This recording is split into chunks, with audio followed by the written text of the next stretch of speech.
대나무 숲을 좀 하고 넘어가야 될 것 같아요. 우리 정치 관련해갖고. 대나무 숲. 네. 대나무 숲은 꼭 말하고 싶은데 들어주는 사람 없을 때, 네. 대나무 밭에 가서 얘기하는 거 아닙니까? 네. 근데 오늘 할 얘기는 민주당 관련한, 민주당과 정의당이 오늘 쌍특검 패스트 트랙을 본회의에 올리고 표결을 하게 돼 있어요. 네. 아마 이제 오후쯤에 들어가게 될 것이라고 예상이 됩니다. 현재 정의당과 우리 쪽에 있는 인원을 딸딸 긁어서 182표가 있는데, 이 182표로 패스트 트랙을 통과시킨다라고 하는 계획을 갖고 있는데, 여기에 대한 내용이 전혀 언론에 올라오고 있질 않아요. 진짜 못 봤어. 이거 진행하는지에 대한 내용을. 너무 중요한데. 이거 진짜 중요한 내용이거든요. 이게 단순하게 지금 올려서 이거를 쌍특검을 진행한다라는 게 중요한 게 아니고요. 지금 이러한 내용들을 통해 가지고 현 정부 그다음에 윤핵관들 그리고 검찰 측을 굉장히 곤란하게 만들어낼 수 있는 이 굉장히 중요한 안건이 중요한 비밀들이 들어있는 거예요. 그러니까 우리가 방송을 통해서 추측으로만 얘기했었던 또는 그동안 증거로서 제시했던 것들을 공론화할 수 있는 매우 중요한 표결이거든요. 근데 왠지 모르게 이 표결이 잘못될 것 같다라는 생각이 드는 거예요.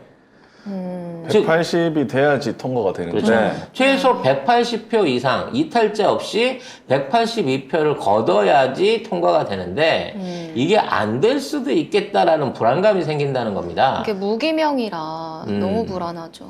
왜냐면 이게 그냥 단순하게 안 됐다라고 그냥 넘어가 버리기에는 국민들과 이 개혁을 바라는 지지층들의 실망감이 엄청 커질 수밖에 없는 사안이고 이 부결에 대한 반대표를 가지고 또 다시 당내 지도력 문제부터 시작했고 정의당하고 민주당하고의 공조 문제라든지 또는 진보 진영 전체에 대한 일종의 기대치를 떨어뜨릴지도 모르는 굉장히 위험한 표결인 거예요.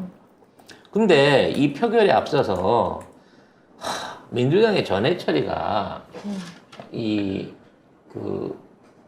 민주당의 전해철이가 환노위 위원장이거든요. 근데 환노위라고 하면 이제 노동 관련된 내용을 주로 다루는 거고, 여기서 이제 노란봉투법이라고, 이거 이제, 민주당하고 정의당이 합의를 통해서 만들어서, 직회부를 시키려고 했던 법안인 거예요.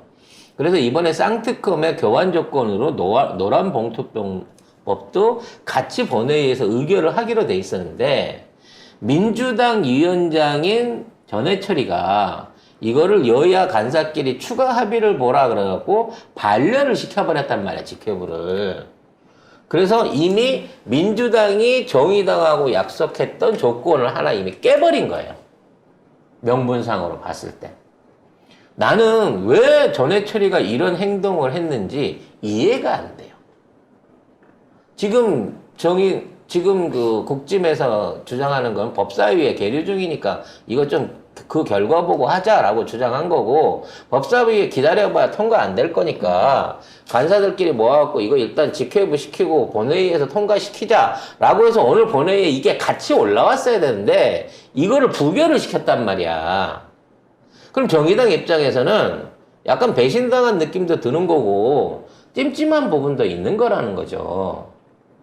그래서 만일 이 건으로 인해 가지고 직회부된 데에서 지금 전체 우리가 예상하고 있는 182표 중에 3명만 배신을 때리면 이게 회부가 안 된다는 거예요. 통과가 안 된다는 겁니다. 그러면 다음 총선 전에 사실상 이 특검이 이루어질 가능성은 별로 없는 거예요. 원래 대장동 특검 받겠다고 하다가 그것도 지금 진행이 안 되고 있는 상황인 거거든요. 그래서 이번 오후에 있는 표결에서 저는 3가지 경우를 기대해 볼 수가 있어요. 자, 먼저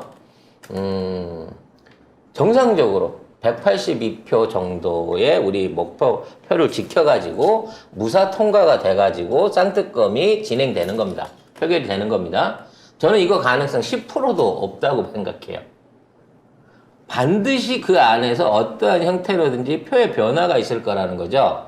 그러면 이걸 제외하면 무슨 경우가 있을 수 있냐? 먼저 희망적인 거는 국짐에서 반윤계 의원들의 대거 이탈표가 나오면서 200표 가까운 찬성표가 나오는 겁니다. 즉 국짐 안에 있는 반윤 세력들이 지금 윤석열도 없고 지금 있는 상황에서 이제 통제할 수 있는 사람이 없다라는 차원에서 김기현이나 친윤들을 연맥이기 위해서 대거 이탈표를 던져버리는 거죠. 그래서 182표만 기대를 했는데 한 200표쯤 나온다. 이런 경우를 상상해 볼 수가 있습니다. 근데 우리 쪽에서 이탈표도 있잖아요. 그러니까 일단 그거는 희망적인 거죠. 요건 5% 미만이라고 봐요. 그럼 나머지 85%를 차지하는 확률은 뭐냐? 원투인데 미세하게 약 한 170표 초반 요런 식으로 해갖고 일부 이탈표에서 180표를 못 채우는 경우입니다. 그렇죠.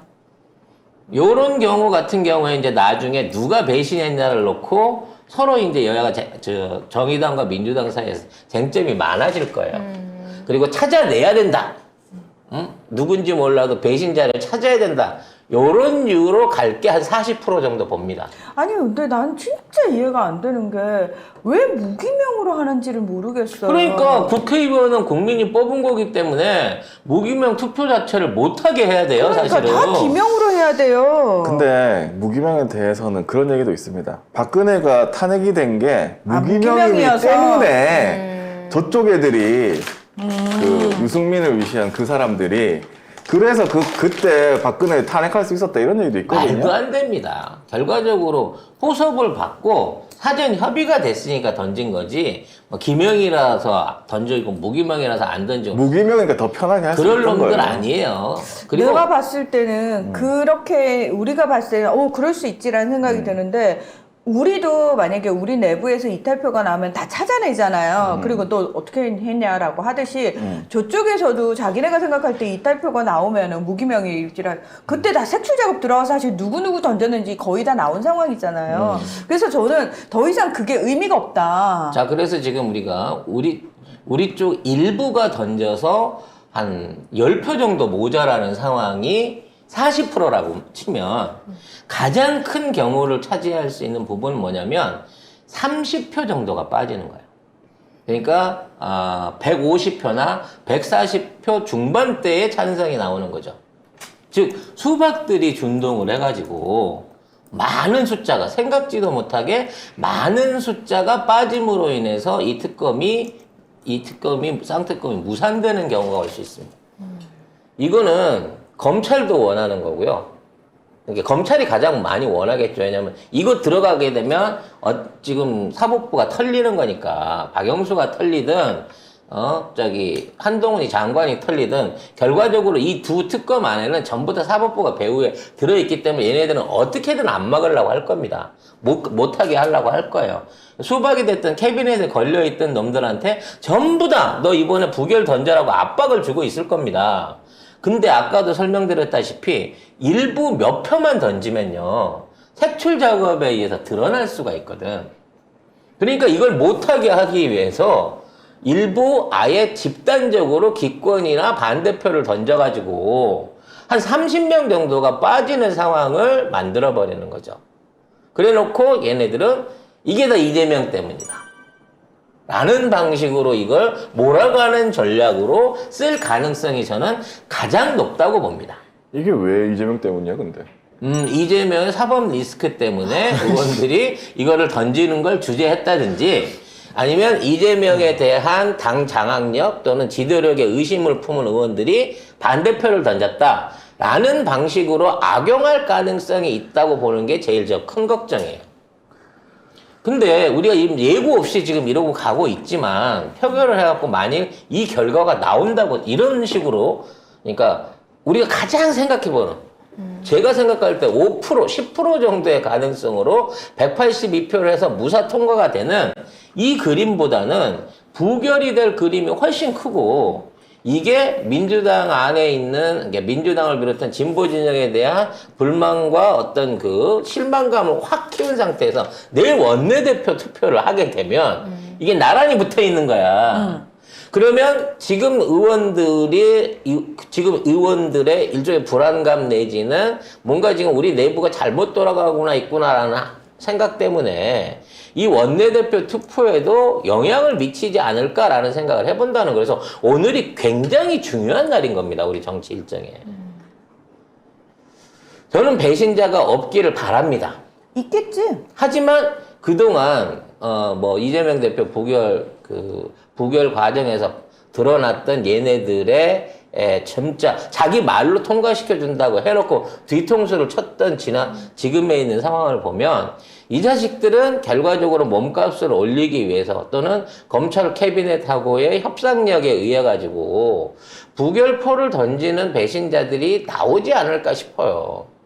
근데 한 10명 미만으로 나오면 색출하자 그러고 그놈들한테 몰아갈 수가 있는데 지금 뭐 돈봉투에서 두들겨 맞고 있는 상태에서 쌍특검 무리하게 다 실패했네. 그래놓고 원내대표 내일 이상한 따뜻한 누구가 뽑혀버린다든지 이런 경우가 이렇게 딱 미친 따뜻한 놈? 미치게 반짝반짝하고 따뜻한 누군가가 돼버린다든지 막 이런 경우가 이어진다고 하면 광자를 왜 반짝반짝으로 해? 미친 거 아니야. 미친 따뜻함? 미쳐서 따뜻한 애가 돼버린다거나 이런 경우가 생긴다고 치면 지금 이 민주당에 대한 이재명 대표에 대한 현재 우리 기대치나 지지감이 폭락할 수 있는 시나리오가 나올 수 있다는 거야, 이번 주로. 근데 어제 기사를 보면은 일단 182명 전부가 다 민주당하고 야당 다 합해서 180명 모두가 이 특검 요구 동의안에 동참을 했거든요. 사인을 다 했어요, 182명이. 그래서 이게 나오면 안 된다. 안 되는 거지. 182 이하가 나오면 안 된다. 그래서 미만이 이게 나오면 안 지켜졌으면 난 참 좋겠다라고 생각을 합니다. 우리 모두의 마음이지. 그죠? 근데 만약 이게 안 지켜진다고 치면 이제 수박은 생명이 끝나는 거고요. 정의당은 생명이 끝나는 거예요. 아무튼 아무도 얘기하고 있지 않은 사안이라서 저 혼자 걱정스러워서 이 얘기를 대나무 숲에서 얘기를 해본 거고요. 진짜 송 작가의 이 똥촉이 빗나가가지고 무사히 182표 아니면 거기에 플러스 20표 좀 얹어가지고 200표 정도 되는 찬성안으로 쌍특검이 통과됐으면 좋겠다라는 마음으로 방송했다는 거. 네. 어제 부산시당 위원장 서은숙 위원장께서 나와가지고 인터뷰 저희랑 하셨잖아요. 거기서도 당대표 문제보다는 이 패스트트랙이 안 될까 봐 걱정을 많이 하시더라고요. 근데 일단 사인을 했으니까 한번 믿어보죠 뭐. 이놈들은 못 믿는다니까. 그게 걱정인 겁니다.